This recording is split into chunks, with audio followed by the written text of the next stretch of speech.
Hello everyone, welcome to my channel. Today we are going to discuss NCERT solutions for class 10th. English book First Flight chapter 3. Book name and chapter name Two Stories About Flying. One by one हम दोनों stories को और उनके जो question answer है उनको समझेंगे. ये क्वेश्चन आंसर बहुत इजी हैं आपके लिए. आप अपने ऑन वर्ड्स और ऑन सेंटेंसेस में इसको डिस्क्राइब कर सकते हैं, क्योंकि जो मोस्ट ऑफ द क्वेश्चंस होते हैं उनके अंदर कुछ मेन कीवर्ड्स, वोकेबलरी और सेंटेंसेस होते हैं जो रिपीट होते हैं. आप उनको प्लीज़ अंडरलाइन करके एक नोट डाउन कर लीजिएगा और उन्हीं को आप बार बार रिपीट करके लर्न करिए, जिससे कि आपको ईजिली क्वेश्चंस क्या पूछ रहे हैं उसके अकॉर्डिंग आप आंसर दे सकें.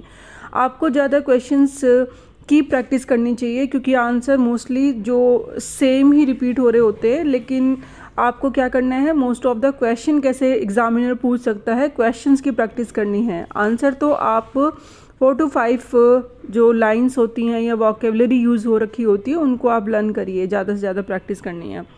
इस वीडियो में स्टूडेंट हम जो क्वेश्चन आंसर डिस्कस करेंगे उसका PDF अगर आपको चाहिए तो उसका लिंक, टेलीग्राम का लिंक डिस्क्रिप्शन बॉक्स में अवेलेबल है, वहाँ पे जाके डाउनलोड कर सकते हैं. और अगर आपको कोई डाउट है तो कमेंट सेक्शन में पूछ सकते हैं. इसी के साथ हम वीडियोस में अब आगे बढ़ते हैं और क्वेश्चन आंसर डिस्कस करते हैं. अब जैसे कि हम फर्स्ट पार्ट में हम देखेंगे हीज़ फर्स्ट फ्लाइट. तो फर्स्ट जो फ्लाइट है फर्स्ट स्टोरी का नेम है और पेज नंबर भी इसमें मेंशन किया हुआ है, पेज नंबर 36. उसका फर्स्ट क्वेश्चन है, why was the young seagull afraid to fly.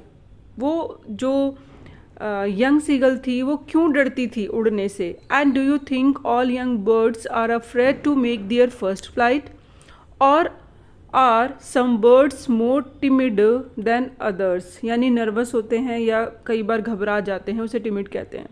And do you think a human baby also finds it a challenge to take it first step. क्या human baby भी अपने जब चलना start करते हैं तो क्या उनको भी ये ऐसा ही फील होता है. यहाँ पे स्टूडेंट आपसे डिफरेंट 3 टाइप्स ऑफ क्वेश्चन पूछे हैं, तो आपको मेन क्या है और मेन जो की लाइन है, की वर्ड्स हैं, वो क्या अंडरलाइन करने हैं. लाइक ये फर्स्ट क्वेश्चन सबसे इंपॉर्टेंट है, why was the young seagull afraid to fly. इसका आंसर आपको बहुत इंपॉर्टेंट है और इसी के अकॉर्डिंग आपको याद करना है. ये सब क्वेश्चन के आंसर जो दोनों हैं तो ये तो आप अपने अकॉर्डिंग दे भी सकते हैं और कोई इतना इंपॉर्टेंट नहीं है, लेकिन फिर भी हम करेंगे क्योंकि क्वेश्चन में आपसे पूछा है. The young seagull was afraid to fly because it was his first flight. क्योंकि वो उसकी पहली फ्लाइट थी. क्योंकि जब कोई फर्स्ट टाइम कोई भी काम करता है नेचुरली है तो उसको थोड़ा सा फियर तो लगता ही है, चाहे वो ह्यूमन है या कोई अदर एनिमल ही क्यों ना हो, बर्ड्स क्यों ना हो. तो यहाँ पे आपको यही लाइन अपना कीवर्ड्स बना के इसको अच्छे से अंडरलाइन करके लिख लीजिए कि it was his first flight and he feared of falling and hurting himself. उसे अपने आप को हर्ट करने में डर लग रहा था और उड़ने में डर लग रहा था. तो उसका फर्स्ट फ्लाइट था, इसकी वजह से उसे डर था. And he thought that his wings would not support him while flying. और वो ये भी सोच रही थी अपने अंदर अंदर कि अगर वो उड़ने की कोशिश भी करेगी तो जो उसके विंग्स हैं वो उसको सपोर्ट नहीं करेंगे उड़ने के लिए, जब भी वो उड़ने की सोच रही थी. तो ये इसका कंप्लीट आंसर है फर्स्ट क्वेश्चन का, और इसको आप चेंज करके मॉडिफाई करके अपना लिख सकते हैं. मेन वही मैंने आपको बताया, it was his first flight. और उसके बाद आप तो फिर उसको कितना भी एक्सटेंड कर सकते हैं अकॉर्डिंग टू मार्किंग पे आपको ध्यान रखना है. उसके अकॉर्डिंग ही आपको वर्ड्स और जो लाइन है वो डिस्क्राइब करनी है, क्योंकि जो टाइम होता है बहुत लिमिट का, उसके अकॉर्डिंग आपको आंसर लिखने आने चाहिए. वर्ड्स और सेंटेंस की प्रैक्टिस आपको अकॉर्डिंग टू टाइम करनी होती है. And yes, it is natural that doing something for the first time is a bit challenging and fearful. Second question में पूछा था, यहाँ पे जो आपसे क्वेश्चन पूछा है, क्योंकि 3 क्वेश्चन पूछे हैं. सेकेंड में पूछा था, do you think all young birds are afraid. कि सभी जितने भी यंग बर्ड्स होते हैं, छोटे बेबी बर्ड्स होते हैं जो फर्स्ट फ्लाइट उनकी होती है, तो क्या सभी को डर लगता है. हाँ, तो yes, it is natural that doing something for the first time is a bit challenging and a fearful. Next है, all birds must be afraid to make their first flight. तो यहाँ तक है कि जितने भी सभी बर्ड होते हैं, हाँ, उनको डर तो लगता ही है सबको, चाहे कोई भी क्यों ना हो. थर्ड क्वेश्चन का आंसर थर्ड में क्या पूछा था कि जो ह्यूमन बेबी होते हैं क्या उनको भी डर लगता है, अफ्रेड होते हैं जब वो फर्स्ट स्टेप रखते हैं। तो सिमिलरली सेम आंसर ही है उसका भी, yes human baby is also afraid of taking the first step and find it challenging when he learns to crawl or stand up without support। जब कोई एक बच्चा चलना सीखता है यानी सपोर्ट से थोड़ा सा रेंग के चलता है फ्लोर पे, ठीक है, वो घुटनों के बल चलना स्टार्ट करता है, क्रॉल करता है या स्टैंड अप होता है, खड़ा होता है बिना सपोर्ट के, तो उसको उसके लिए एक चैलेंजिंग टाइम होता है, उसको डर लगता ही है। तो ये 3 क्वेश्चन है, तीनों के आंसर हमने इसमें डिस्क्राइब कर दिया है। नेक्स्ट क्वेश्चन में स्टूडेंट आपसे पूछा है the sight of the food maddened him, what does this suggest, what compel the young seagull to finally fly. Question में पूछा है कि जो वो फूड को देखते ही पागल हो जाती है, गुस्सा आ जाता है उसे, तो व्हाट डज दिस सजेस्ट, ये आपको क्या इसमें पता चलता है इस लाइन से। मैडेंड यानी एंगर हो जाना, किसी को बहुत जल्दी गुस्सा आ जाना, तो वो फूड को देख के उसको बहुत ज़्यादा गुस्सा आ जाता है, तो इससे आपको क्या पता चलता है। And what compel the young seagull to finally fly, और वो किस तरीके से उसको यंग सीगल ये चीज मतलब उसको फाइनली फ्लाई करने के लिए फोर्स करता है, ये जो मैडनेड होता है यानी जिसको फूड को देख के वो थोड़ा सा गुस्सा हो जाता है उसको। दिस सजेस्ट, इससे हमें पता चलता है the sight of food made the seagull forget his fear and motivated him to fly for the first time. जब वो खाने को देखती है, ये लाइन मैंने क्वेश्चन में से ली है, हर मोस्ट ऑफ द जो क्वेश्चन है स्टूडेंट लास्ट में या स्टार्टिंग में आप उस लाइन को क्वेश्चन में से देख के जरूर यूज़ करिए, इससे आंसर तो एक्सटेंड होता ही है, जब उससे और बहुत ही अच्छा मीनिंगफुल इम्पैक्ट पड़ता है एग्जामिनर पे। एंड जो वो खाने को देखती है तो वो सब कुछ भूल जाती है, सीगल अपना डर, और वो मोटिवेटेड होती है उड़ने के लिए, अपनी फर्स्ट फ्लाई के लिए, फर्स्ट टाइम वो सब कुछ भूल जाती है, क्योंकि वो खाने को देख के बिल्कुल क्या हो जाती है, बिल्कुल अपने आप पे कंट्रोल नहीं कर पाती है। When he saw his mother carrying the food in her beak and tempting him, जब उसकी मदर वो फूड अपनी बीक में पकड़ के उसको दिखाती है, तो और वो देख के उसको अट्रैक्ट होती है।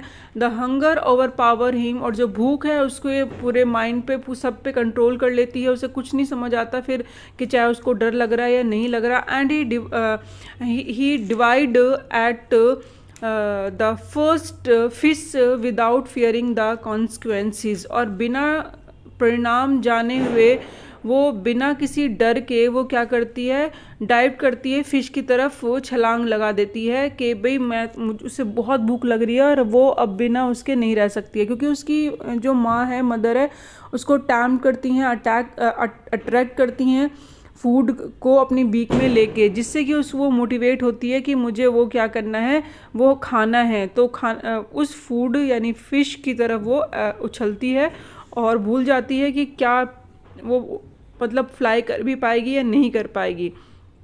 ठीक है, तो इसका जो मेन यही है कि the sight of the food maddened him, के किसको बिल्कुल क्या हो जाता है, फूड को देखे वो आउट ऑफ कंट्रोल हो जाती है। तो इससे आपको क्या पता चलता है, और what compel the young seagull to finally fly, और कौन सी चीज़ उसको फोर्स करती है यंग सीगल को फाइनली फ्लाई करने के लिए। तो यहाँ पे फिश उसको अट्रैक्ट करती है, जो कि उसकी मदर ने बीक में पकड़ी हुई थी अपनी चोंच में। नेक्स्ट क्वेश्चन है they were beckoning to him calling shrilly, why did the seagull's father and mother threaten him and cajole him to fly. Cajole means होता है जब कोई चीज़ उसको हम क्या करते हैं, मनाते हैं। तो यहाँ पे है जैसे कि बेकॉनिंग मीन्स साइन, सिग्नल, ठीक है, सिग्नल होता है। तो दे वर बेकॉनिंग टू हिम, उसको क्या सिग्नल दे रहे थे, उसको बुला के। And where did the seagull's father and mother threaten him, और जो सीगल्स के फादर और मदर थे उसको क्या धमका रहे थे, उसका उकसा रहे थे, कैजोल कर रहे थे उसे उड़ने के लिए। ठीक है, कैजोल करना, उकसाना, तो उसको किस तरीके से उकसाने की कोशिश कर रहे थे। Seagull's parents had tried everything but he was reluctant to fly due to fear of falling down. उसके मदर फादर बहुत ट्राई कर रहे थे कि किसी तरीके से हम उसको समझा सके कैसे उड़ना है, लेकिन सब कुछ फेल था। उसका डर बहुत ज़्यादा था, वो गिर जाती थी और वो नहीं उड़ पा रही थी। तो वो थोड़ा सा रिलक्टेंट भी थी, उसके अंदर इतनी इच्छा नहीं थी कि उसको लगे कि मैं फ्लाई कर पाऊंगी। He looked at his brothers and sister but without make any efforts, wouldn't make any efforts. वो अपने भाई को बहन को उड़ते हुए देखती थी, लेकिन अपना कोई भी एफर्ट्स नहीं डाल रही थी फ्लाई करने में। That is why his father and mother were scolding and taunting him for his cowardice, यानी जो बहुत ज़्यादा उसकी अंदर ना करने की क्षमता थी, कायरता थी, उसके लिए वो उसको डांटते हैं और टॉन्ट कसते हैं और बोलते हैं और उसको उकसाते हैं। They threatened him to starve on the ledge if he did not fly. यानी लेज क्या होता है? एक नैरो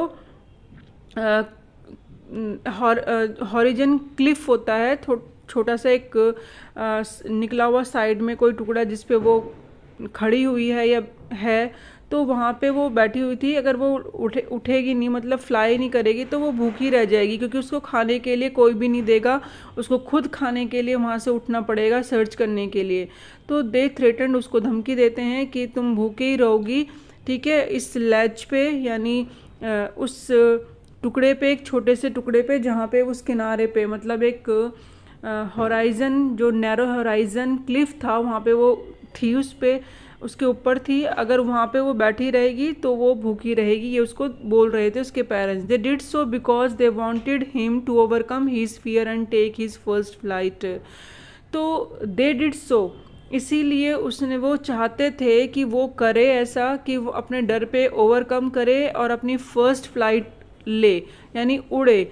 तो किसी न किसी तरीके से जो उसको कैज़ोल कर रहे थे या थ्रेटन कर रहे थे, धमका रहे थे या उकसा रहे थे, उनका मेन यही था कि वो सीख जाए उड़ना, क्योंकि वो उड़ने के लिए भी ट्राई नहीं कर रही थी। इसीलिए उसको मेन सिग्नल दे रहे थे और उसको बोल रहे थे, यही चीज़ थी मेन, कि आप किसी तरीके, मतलब उसको समझाने की कोशिश कर रहे थे कि अगर आप आज कोशिश नहीं करोगे उड़ने के लिए, तुम्हें भूखा ही रहना पड़ेगा, ठीक है। तो ये क्या है, उसका एक कायरता दिखाती है, काउडिस दिखाती है, जिससे कि वो बिल्कुल भी कोशिश नहीं कर रही थी, उसको दूर करने के लिए उसके पेरेंट्स ट्राई कर रहे थे। नेक्स्ट क्वेश्चन है, have you ever had a similar experience where your parents encouraged you to do something that you were too scare to try. क्या आपको कभी ऐसा सिमिलर एक्सपीरियंस याद है जो आपके पेरेंट्स ने आपको इनकरेज किया हो? जैसे सीगल के पेरेंट्स ने उसे इनकरेज किया, बीक में उन्होंने अपना उसको फिश को पकड़ के उसको दिखाया, जिससे कि वो थोड़ी सी अट्रैक्ट हुई। तो क्या कभी तुम्हारे पेरेंट्स ने इनकरेज किया है आपको आपके डर से बाहर निकालने के लिए? आप अपने ग्रुप में डिस्कस करिए। तो ये कोई भी इंसिडेंट आप अपनी एक्सपीरियंस का इसमें लिख सकते हैं।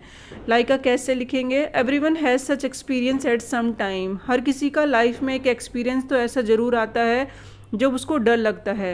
एंड आई टू हैड, मुझे भी लगा। And such an experience when my parents encouraged me when I was learning cycling.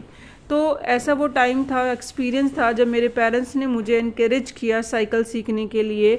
I hesitated and feared, मुझे बहुत ज़्यादा हेजिटेटेड लग रहा था और डर लग रहा था। I thought that I would not be able to hold and balance it properly. मुझे तो ऐसा लग रहा था कि मैं पकड़ भी नहीं सकती और बैलेंस प्रॉपरली नहीं था। One day my father made me sit on the bicycle and gave a push from behind. और एक दिन मेरे फादर ने पीछे से पकड़ा साइकिल को और मुझे धक्का दिया। आई क्राइड, मैं चिल्लाई, but soon handle it properly and completed a circle without falling down. और जल्दी ही मैंने बैलेंस बनाना सीखा और एक सर्कल मैंने फिर साइकिल से लगाया।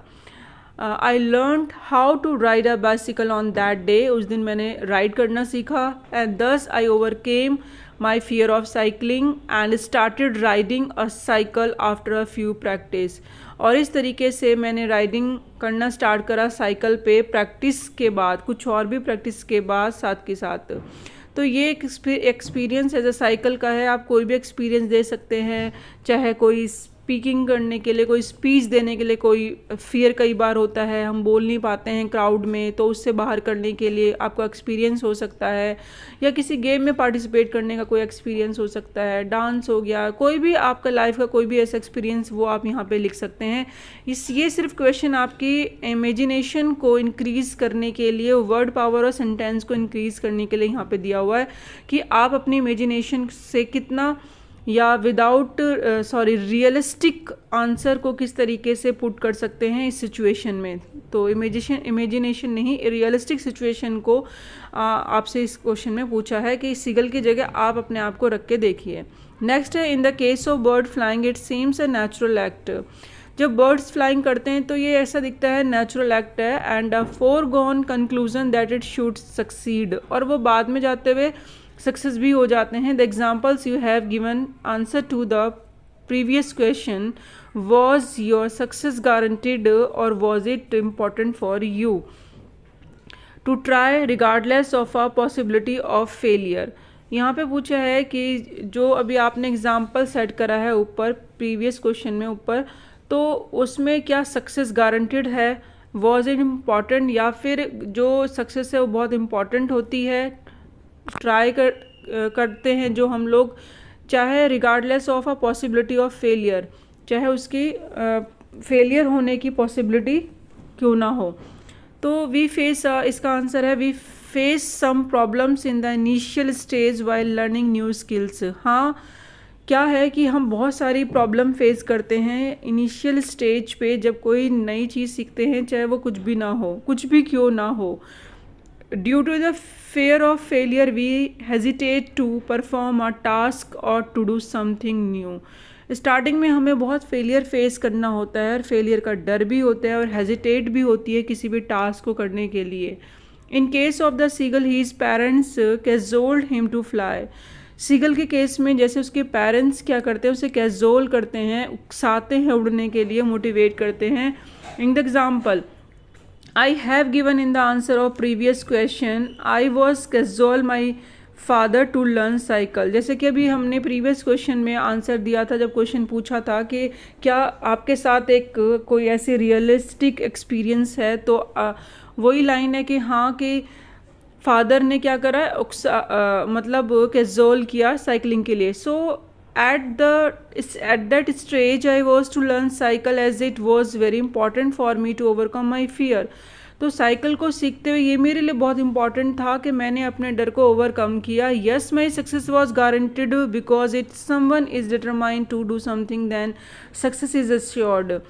हाँ, मेरी जो सक्सेस थी वो गारंटेड थी, क्योंकि कोई भी जो डिटरमाइन चीज़ होती है, हम जब डिटरमाइन करके करते हैं तो सक्सेस हमेशा एश्योर्ड होती है, उससे भरोसा होता है कि सक्सेस मिलेगी, क्योंकि डिटरमाइन ही सक्सेस होती है और सक्सेस से ही एश्योर्ड होता है। Moreover as said, practice make a man perfect. ज़्यादातर आपने सुना भी होगा, प्रैक्टिस से ही इंसान परफेक्ट बनता है।